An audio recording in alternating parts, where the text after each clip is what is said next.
Hozir buni nasiya savdo. Ha? Nasiya savdodan boshlaveramiz. Nasiya savdo va bundan tashqari domni holatini ko'ryapsiz. Haqiqatda chiroyli, realniy chiroyli qurilgan.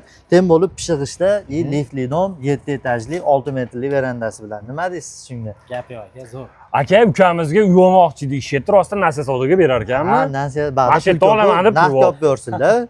Bu achib menga taqandan keyin puli ko'pladi. Qolganlar. Hozir 6 milliongacha korobka. Xo'p, 2 xonalilar 66 kvadratgacha, 79 kvadratgacha bor ekan. 3 xonali kvartiramiz почти 100 kvadratli, 6 metrli verandasi, birinchi, ikkinchi, uchinchi xohlagan etajdan qilib berishadi. Kvartiramiz Kirgilikda, Kanechkada turibdi. Nalajeni o'zi qo'yilyapti. Yo'lni bo'yida bu tomonlarni ham ko'rsatib qo'yasiz bemalol.